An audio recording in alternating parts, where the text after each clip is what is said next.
Hey guys, what's up? Michael here. So today I want to be talking about a question that I get a lot from you guys, and it's how do you actually hire a virtual assistant for your business, and how do you actually control these guys? Meaning, like, how do you actually work together with these guys, considering you don't have actual control over them?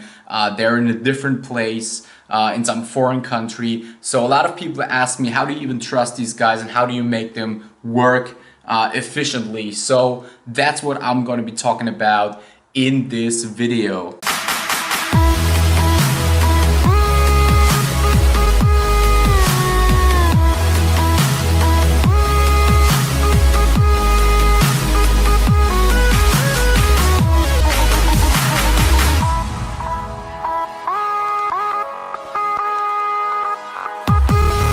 And first of all, I should probably be talking about like what is the actual right time to start hiring virtual assistants, because that's also a question I get a lot. Like, because a lot of people and entrepreneurs out there are not sure, should they already start outsourcing stuff or should they keep doing it themselves?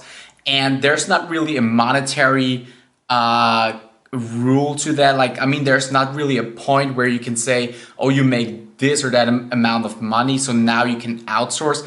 But in my opinion, it's like more an experience kind of thing and how comfortable you feel giving away parts of your work. So when you're in the early stage of your business, like for example, in my case, in the first 1.5 years, I had no employees, meaning no virtual assistants at all. So it didn't really matter how much money I made. I just didn't think about outsourcing stuff because I really wanted to do it myself to really get the experience. And I always tell people to really wait until they know how something works for real before they actually outsource it. Because how do you make sure that the virtual assistant is actually doing things correctly if you don't know how to do it yourself, right? So really the answer is, once you actually feel like giving away tasks and once you almost kind of feel like you just don't want to do it anymore, you don't need to do it anymore, and you're really comfortable giving away the task to someone else, and you can actually probably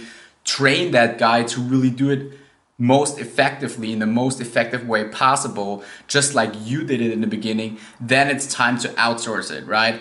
So, but if I had to actually tell you a money amount that, or a dollar amount, when to start outsourcing, I would say in online marketing probably around, I mean, if you earn lower than $5,000 per month, I wouldn't even thinking about outsourcing yet. Right now I can tell you how the situation is like in my own company right now.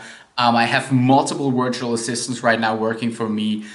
Some of them are doing SEO, some are doing just social media marketing stuff. Some are doing customer support, which is very, very important. And that was something I wanted to give away very early, because I mean, doing customer support, managing just the normal customer emails, the complaints, maybe, I mean, the normal emails back and forth, it really doesn't bring you any real value. It's just something that has to be done, but it doesn't really increase revenue. So I really personally want to focus on activities that increase revenue in the company. So that's the most important thing for me. So I need time to do that and focus on that stuff. So I want to give that away, right? So what else do we have? SEO, all this marketing stuff, and basically all the methods to generate traffic and stuff that I created for my own company back in the day. I trained all of my staff to actually do these methods the way I did it back then, right? So I basically just cloned myself in a way. And if you're asking me like, how do I make sure that all of this is legit and that they don't cheat on me and stuff? I mean, after the years, I kind of like got a feeling on who's legit and who is not legit and stuff. But most of my VAs, actually, I've been working with them for like two or more years now.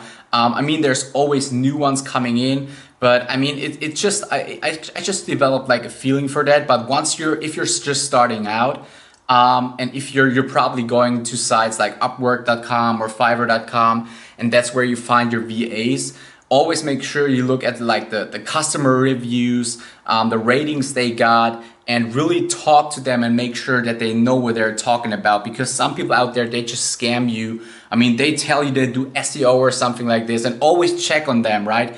What I do, I actually use a tool called freedcamp.com, right? It's a free tool, and I got all my VAs signed up on there, and I actually create tasks and stuff, and they actually have to add comments with the tasks they've done and actually cross out. It's like a to-do list. They have to cross it out every day and prove that they have done it by actually uploading files to that system that prove that they've done it, right? So for example, when it comes to SEO, they have to upload like backlink profiles and all this kind of stuff, right? Of course, there's like never like a 100% guarantee.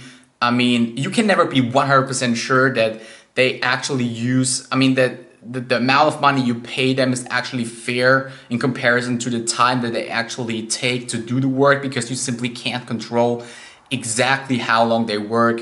It's not like you have an office somewhere and you have someone sitting in there and you actually see that guy, you know, that's just something you have to live with. But on the other hand, it doesn't even matter, because the amount of money they work for, because most of them are from third world countries like Bangladesh, Pakistan, India, Philippines, right?